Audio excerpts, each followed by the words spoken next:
Shalom. Kalau kerennya itu Happy Sunday begitu ya. Baik.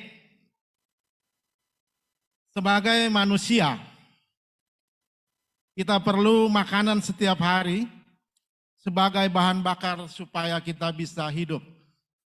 Supaya kita bisa bekerja dari pagi hingga sore. Bayangkan Bapak Ibu Saudara, kalau kita dalam kondisi lapar, tentu kita tidak bisa menyelesaikan pekerjaan kita dengan baik dan maksimal. Biasanya nih Bapak Ibu, kalau kondisi kita lagi lapar begitu, bawaannya itu nggak nyaman gitu loh, maunya marah aja, bener nggak tuh? Atau saya doang ya? Memang begitu ya, alami begitu. Saya mau berbicara bahwa betapa penting roti atau makanan bagi tubuh kita setiap hari. Pada tahun 2020 di Sumatera Utara, ada sebuah berita yang sangat viral, Bapak Ibu bisa lihat di ilustrasi itu, di mana ada 3 kakak beradik miskin yang diasuh oleh kakek nenek yang sudah tua. Kehidupan mereka memang sangat miskin, Jadi nggak tahu lagi harus makan apa. Sehingga ketiga cucunya ini, saking laparnya dia makan itu. Apa yang dia makan Bapak Ibu? Sabun. Ironis sekali. Ya inilah artinya bahwa tubuh kita memang membutuhkan makan yang harus kita makan. Tetapi masalahnya, mereka bertiga ini bukan makan yang memang diperuntukkan untuk dimakan. Begitu. Jadi mereka makan sabun yang mengakibatkan itu efeknya luar biasa. Sehingga tubuh mereka itu menjadi lemas, lemah, bahkan berwarna kuning. Karena nggak ada vitamin yang masuk ke dalam tubuh mereka. Saya percaya inilah pentingnya makanan bagi tubuh kita. Sama seperti tubuh manusia yang hanya bisa sehat dengan makanan seperti nasi dan roti. Demikian pula roh kita yang hanya bisa sehat bila diberi makanan rohani atau firman Tuhan. Setuju ya Bapak Ibu ya? Saya percaya Bapak Ibu datang ke tempat ini supaya rohani Bapak Ibu mendapatkan masukan perkataan firman. Itulah yang membuat kita tetap kuat dalam menjalani hidup ini. Survive. Karena ada satu kekuatan yang membuat kita bisa tetap bertahan karena kita percaya Yesus kekuatan kita.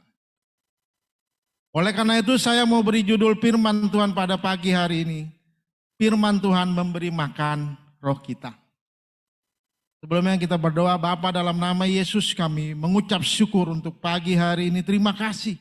Terima kasih untuk hadirat-Mu Tuhan menguasai tempat ini. Terima kasih Tuhan, segala kuasa yang bukan dari Tuhan dibatalkan dan sudah diikat mandul dalam nama Yesus. Kami percaya Tuhan, setiap perkataan yang hamba perkatakan hanya untuk memuliakan nama Engkau. Urapilah perkataan hamba-Mu ini Tuhan, di dalam nama Tuhan Yesus. Amin. Mari kita baca firman Tuhan di Yohanes 6 ayat 57 sampai ke 69. Sama seperti Bapa yang hidup mengutus aku dan aku hidup oleh Bapa. Demikian juga barang siapa yang memakan aku akan hidup oleh aku. Inilah roti yang telah turun dari sorga, bukan roti seperti yang dimakan nenek moyangmu dan mereka telah mati. Barang siapa makan roti ini, ia akan hidup selama-lamanya. Semuanya ini dikatakan Yesus di Kapernaum ketika ia mengajar. Sesudah mendengar semuanya itu, banyak dari murid-murid Yesus yang berkata perkataan ini keras. Siapakah yang sanggup mendengarkannya? Yesus yang di dalam hatinya tahu bahwa murid-muridnya bersungut-sungut tentang hal itu, berkata kepada mereka, adakah perkataan itu menggoncangkan imanmu? Ayat ke-62, dan bagaimanakah jikalau kamu melihat anak manusia naik ke tempat di mana ia sebelumnya berada? Rohlah yang memberi hidup, daging sama sekali tidak berguna. perkataan-perkataan yang kukatakan kepadamu adalah roh dan hidup, tetapi di antaramu ada yang tidak percaya. Sebab Yesus tahu dari semula siapa yang tidak percaya dan siapa yang akan menyerahkan dia. Di Yudas ya. Lalu ia berkata, sebab itu telah kukatakan kepadamu, tidak ada seorang pun dapat datang kepadaku kalau Bapa tidak mengaruniakannya kepadanya. Mulai dari waktu itu, banyak murid-muridnya mengundurkan diri dan tidak lagi mengikuti Yesus. Maka kata Yesus kepada ke-12 muridnya, apakah kamu tidak mau pergi juga? Jawab Simon Petrus kepadanya, Tuhan, kepada siapakah kami akan pergi? Perkataanmu adalah perkataan hidup yang kekal. Dan kami telah percaya dan tahu bahwa Engkau adalah yang kudus dari Allah. Bapak Ibu Saudara, latar belakang firman ini adalah di mana pada waktu itu banyak sekali yang mencari mengikuti Yesus bukan karena rindu ingin bertemu Yesus.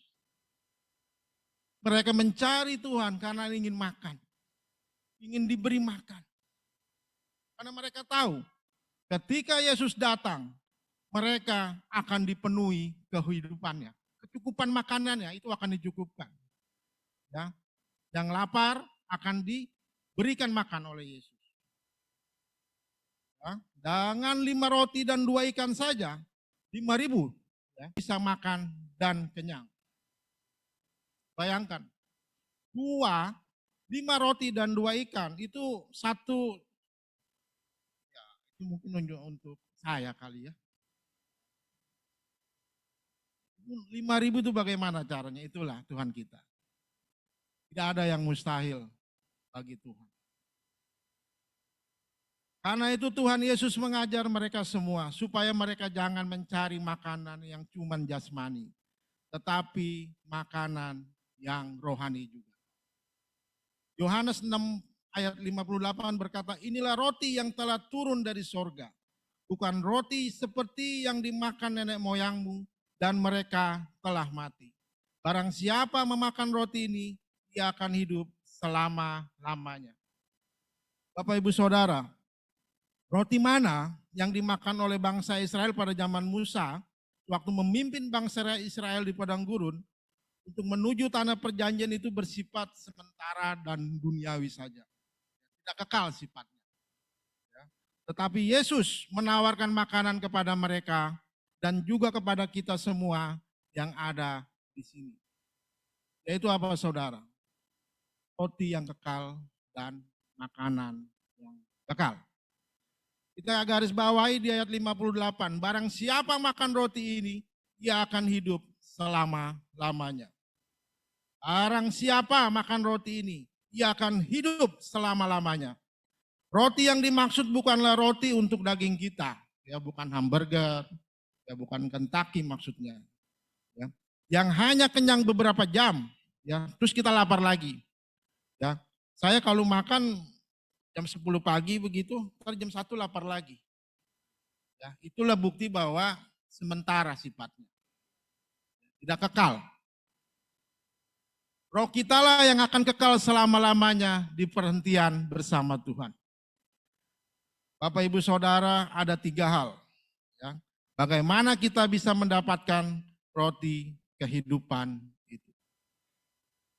Yang pertama, Yesus adalah roti kehidupan. Dari mana kita bisa tahu bahwa Yesus adalah roti kehidupan? Mari kita baca di Yohanes 6 ayat yang ke-58. Inilah roti yang telah turun dari sorga, bukan roti seperti yang dimakan oleh nenek moyangmu dan mereka telah mati. Barang siapa makan roti ini, ia akan hidup selama-lamanya. Ya. Bapak Ibu Saudara, kita tahu bahwa kita pasti meninggalkan dunia ini. Absolutely, itu pasti. Ya, paling banyak orang umur 100 tahun udah nggak bisa jalan. Kita pasti datang meninggalkan bumi yang fana ini. Oleh karena itu, Kita perlu roti kehidupan supaya kita setelah binasa di dunia ini, kita bisa memiliki kehidupan di surga. Tadi saya bilang 100 tahun ya lama juga begitu. Tetapi binasa dalam arti kata kekal itu selama-lamanya.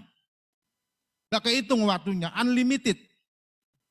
Tetapi memang bagaimana kita mendapatkan kehidupan kekal ini memang perlu perjuangan Bapak Ibu. Gak gampang.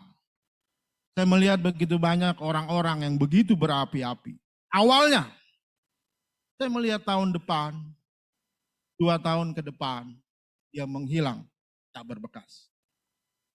Banyak saya perhatikan mereka kembali ke hal yang lama. Saya percaya jemaat Dalung ini, kita semua akan kuat sampai pada akhirnya. Ada amin ya Bapak Ibu Saudara. Pasti kuat. Ya. Kabar baiknya, Yesus sendiri adalah roti kehidupan yang turun dari surga dan memberi kita hidup kepada kita semua. Pada saudara dan saya. Kita baca di Yohanes 6 ayat 33. Karena roti yang dari Allah ialah roti yang turun dari surga dan yang memberi hidup kepada kita semua. Dialah pemberi kehidupan yang menopang kita selamanya. Bukan hanya untuk sementara. Tentu saja kita tahu penting bagi kita untuk makan setiap hari. Bapak nggak makan ya nggak ke gereja mungkin ya pagi ini. Kita perlu bekerja untuk memenuhi sandang pangan kita. Tetapi makanan rohani kita adalah makanan yang paling utama. Kenapa saudara? Karena Yesus sudah mempersembahkan roti hari ini yang lebih baik daripada mana yang diterima orang Israel pada waktu itu. Banyak orang yang pada awalnya mengikut Tuhan karena mereka ingin mencari makan. Dan itu tidak salah Bapak Ibu Saudara. Karena itu sifatnya alami. Tetapi Yesus berkata, carilah makanan yang tidak binasa. Carilah makanan yang tidak binasa. Maksudnya yaitu mengikut Tuhan. Mengenal kebenarannya. Membaca firman-Nya setiap hari. Gak ada jalan lain Bapak Ibu. Seperti kita makan setiap hari, minum setiap hari, supaya tubuh kita tetap eksis. Bagaimana saudara menghidupi firman Tuhan hanya dengan membaca firman-Nya setiap hari. Gak bisa diganti dengan apapun, gak bisa. Karena iman itu naik turun sifatnya. Hari ini saudara, saya bisa gembira, besok gak tahu. Nah, ketika kita mengalami situasi tekanan inilah, dibutuhkan kekuatan firman Tuhan. Bagaimana caranya? Membaca firman dan berdoa setiap hari. Beramin ya Bapak Ibu ya. Ya. Mari kita cek hidup kita saat ini. Apa motivasi kita mengikut Tuhan? Apakah kita hanya cuma ingin diberkati? Enggak ada yang salah, saya juga pengen diberkati. Tapi itu bukan poinnya. Karena firman Tuhan berkata, carilah kerajaan Allah maka semuanya akan ditambahkan. Ini berbicara bagaimana carilah dulu. Pada waktunya Tuhan pasti menyediakan apa yang kita butuh. Amin ya Bapak Ibu ya. Itu perlu begitu. Kata Yesus di Yohanes 6 ayat 35. Kata Yesus kepada mereka, akulah roti hidup, barang siapa datang kepadaku, ia tidak akan lapar lagi. Dan barang siapa percaya kepadaku, ia tidak akan haus lagi. Garansi, ini Tuhan Yesus sendiri yang mengatakan, dialah roti itu. Dialah powernya itu, dialah sumbernya itu. Gak ada yang lain. Saudara mau banyak uang, jika saudara perhatikan ada satu artis yang begitu kaya raya. Begitu bekerja keras. Saya melihat umurnya belum banyak, 50-an lebih. Setruk sekarang. Gak bisa ngapa-ngapain, sama anak-anaknya lupa. Sama istrinya lupa. Ya, siang malam dia bekerja. Ya, itu pilihan. Gak ada yang salah dengan itu. Tapi firman Tuhanlah yang paling utama. Dia yang bisa menjaga kita dari stres yang berkelebihan. Saya percaya kalau kita baca firman, masalah bukan berarti nggak ada loh, ada. Tapi kita bisa percaya, Tuhan aku bisa melewati ini, karena Engkau menyertaiku. Yohanes 6 ayat 40 mengatakan, sebab inilah kehendak Bapakku, yaitu supaya setiap orang yang melihat anak dan yang percaya kepadanya, beroleh hidup yang kekal. Dan supaya aku membangkitkannya pada akhir zaman. Supaya awai dibangkitkan pada akhir zaman. Supaya jemaat dalung diangkat pada akhir zaman. Percaya kepada Dia yang telah diutus Allah, Yesus Kristus. Mengambil bagian dari roti adalah menempatkan iman kita kepada Yesus dan karya penebusannya. Artinya kita harus berjalan dan terus berhubungan dengan Tuhan. Saat kita memberi diri kita makan firman-Nya, itu akan memberi diri kita kehidupan yang lebih baik. Kita belajar untuk menyingkirkan hal-hal yang merusak roh kita. Ya. Kita belajar. Contohnya, main game yang berlebihan. Bekerja sampai lupa waktu. Kuliah sampai lupa berdoa. Karena sibuk belajar dan kegiatan kampus. YouTube dan lain-lain. Ada yang salah dengan itu? Enggak. Kalau enggak, oper. Sesuai aja begitu. Ya, itu baru benar. Hati-hati dengan HP saudara dan juga HP saya. Ini HP, waduh, semua ada di situ. Ya. Mau lihat yang mana? Mau lihat yang gambar-gambar pakaiannya kurang? Atau mau lihat firman Tuhan? Atau mau lihat cara masak yang benar? Semua ada di pilihan saudara. Juga saya. Saya membayangkan bahwa di zaman saya belum ada hal seperti itu.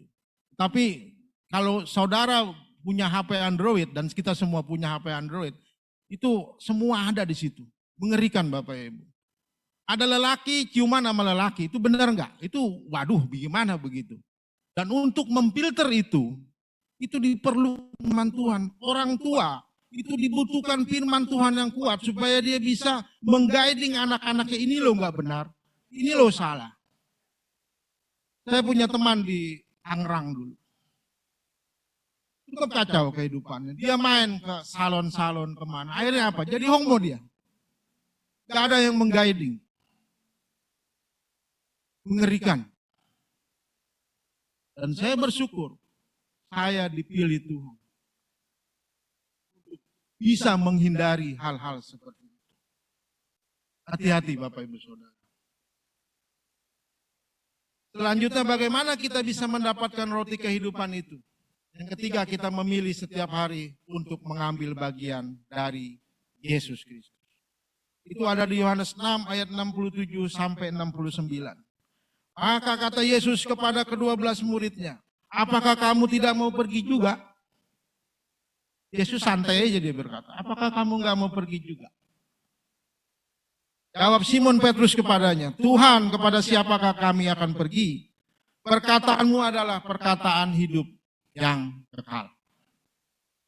Dan kami telah percaya dan tahu bahwa Engkau adalah yang kudus dari Allah. Bapak Ibu Saudara, ketika Yesus berbicara mengenai roti kehidupan, banyak orang yang tidak dapat menerima perkataannya. Karena itu seperti pengajaran yang baru bagi mereka. Mereka zaman itu hidup di zaman Taurat. Ya. Semua itu ada aturan mainnya. Salah sedikit itu hukuman. Dan perkataan Yesus ini sangat keras buat mereka. Hingga mereka pergi meninggalkan Yesus. Karena waktu itu mereka masih hidup dalam hukum Taurat ya Bapak Ibu ya. Tetapi para murid-muridnya memilih untuk tinggal karena mereka mengenal Tuhan Yesus serta memiliki pengalaman pribadi dengan.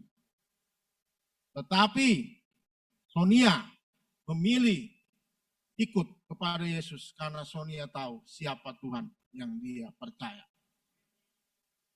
Di situ dikatakan namun murid-muridnya. Murid itu berbeda dengan orang yang cuma sekedar ikut atau cuma jadi pengikut. Bapak Ibu kalau lihat tontonan bola itu, United tuh, ya. Liverpool, itu yang ramai itu yang nonton loh. Ya. Sini. Padahal dia nggak bisa apa, ngikut aja dia. Ya, inilah berbedanya. Pemain itu dia di lapangan, dia berjalan sesuai dengan arulnya. Murid itu berbeda dan cuman sekedar ikut menjadi pengikut itu beda. Ya.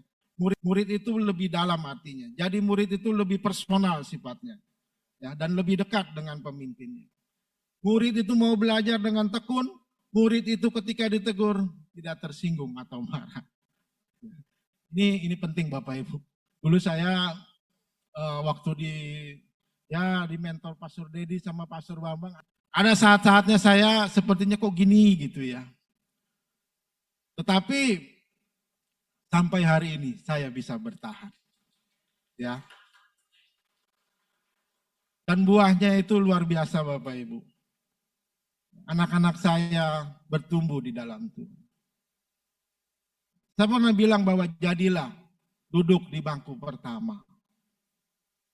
Karena ketika Bapak Ibu Saudara berdiri di bangku pertama, menyembah Tuhan, mengandalkan Tuhan, upahnya itu akan turun kepada keturunan Bapak Ibu Saudara. Pasti. Karena Tuhan bilang semua ada upahnya. Penting kita setia begitu. Jadi murid itu lebih personal dan lebih dekat dengan pemimpinnya. Murid itu mau belajar dengan tekun. Ya Ibu tekun ya, namanya Ibu tekun pasti tekun sekali. Murid itu ketika ditegur tidak tersinggung atau marah. Bahasa Jawanya itu mutungan. Chandra pasti tahu, mutong itu apa. Murid itu tetap bertahan dalam situasi sulit apapun. Contoh, yang sekolah, yang kuliah tetap berjuang sampai lulus sekolah. Atau kuliahnya, apapun tantangannya, pasti mereka akan bertahan. Ya. Contoh murid-murid Yesus, ketika ditegur, apakah engkau tidak mau mundur juga Simon? Tapi murid itu tetap mengikuti Yesus sampai pada akhirnya.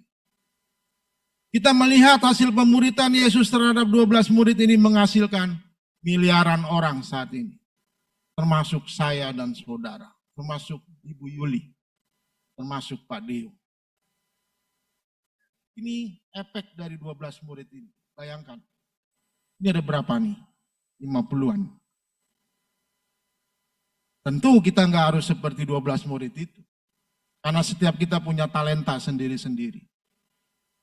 Ada yang dapat 1 seumur hidupnya nggak apa-apa, itu talentanya. Tapi bagaimana dia berjuang, bagaimana kita berjuang untuk mencari jiwa, itu turning point-nya. Itu yang Tuhan lihat.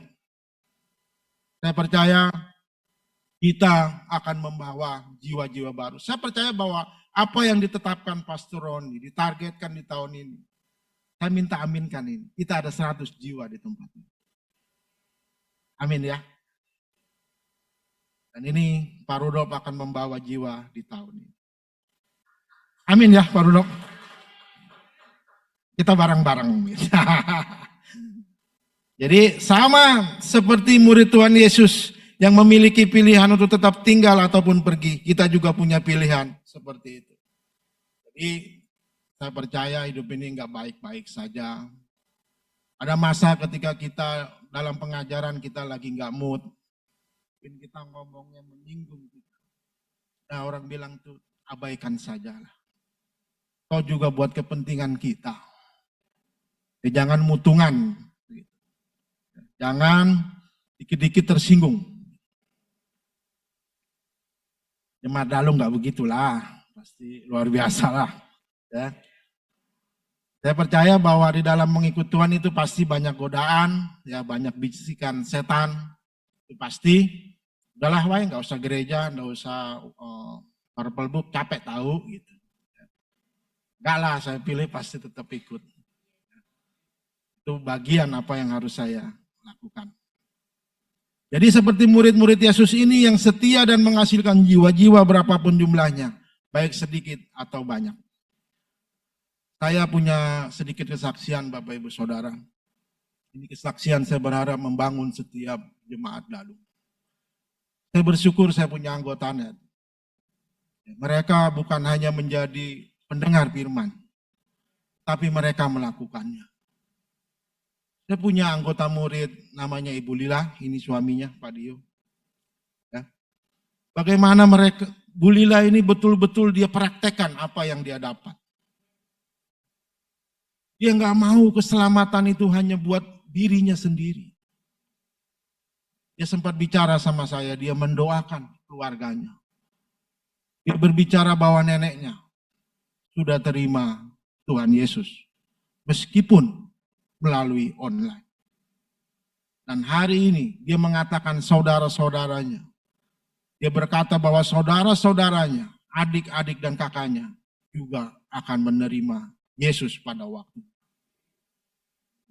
Firman Tuhan berkata, satu orang diselamatkan, semuanya akan diselamatkan. Saya punya saudara 8. Dari adik saya yang ragil itulah, semuanya termasuk saya diselamatkan Tuhan. Ini firman Tuhan. Nggak bisa dibantah. Asal kita mau melakukan. Nggak ada yang bisa bantah ini. Firman Tuhan itu iya dan amin. Yaitu tajam. Seperti pedang bermata dua. Yang menusuk sampai ke dalam sumsum. Asal saudara mau membuka hati saudara. Jangan mengeraskan hati saudara. Saya percaya firman ini akan menguatkan setiap hidup jemaat. Ya, saya tutup dengan Yohanes 6 ayat 27. Bekerjalah bukan untuk makanan yang akan dapat binasa, melainkan untuk makanan yang bertahan sampai kepada hidup yang kekal. Yang akan diberikan anak manusia kepada kita semua.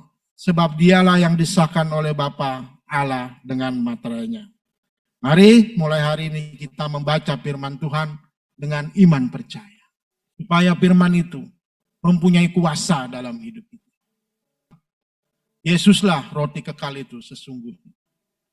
Dialah yang menopang hidup kita. Kita berdoa, Bapa dalam nama Yesus kami mengucap syukur. Terima kasih Tuhan untuk firman yang hamba sampaikan hari ini. Apa yang hamba sampaikan begitu terbatas Tuhan. Tetapi yang meminta kuasa-Mu menjamah melawat jemaat Dalung saat ini. Roh Kudus mengalir. Roh Kudus mengalir Tuhan. Kau memberikan hikmat dan pengertian. Biarlah apa yang hamba sampaikan ini Tuhan. Membuat setiap kami Tuhan menjadi pelaku firman.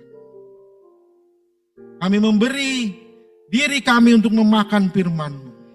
Karena Engkaulah roti yang kekal yang sesungguhnya. Tuhan terima kasih diberkatilah setiap firman-Mu pada pagi hari ini. Dan biarlah jemaat Dalung menerimanya dengan iman percaya. Dengan iman percaya apapun situasi kondisi yang dialami saat ini. Tuhan hamba berdoa.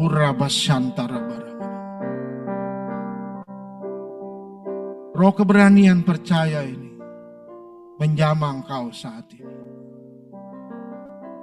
Ada orang yang sedang mengalami satu kegelisahan yang luar biasa. Demikian firman Tuhan. Tuhanlah roti yang kekal itu. Makanlah firman Tuhan. Maka engkau akan dikuatkan dan disegarkan. Engkau akan dimampukan melewati masa-masa sulit ini. Tuhan hamba berdoa. Iman jemaat ini dibangkitkan pada pagi hari ini. Yang lemah dikuatkan Tuhan. Yang sakit disembuhkan Tuhan. Terimalah berkat yang dari Tuhan. Diberkatilah jemaat Dalung. Di dalam nama Yesus Tuhan. Setiap yang percaya katakan.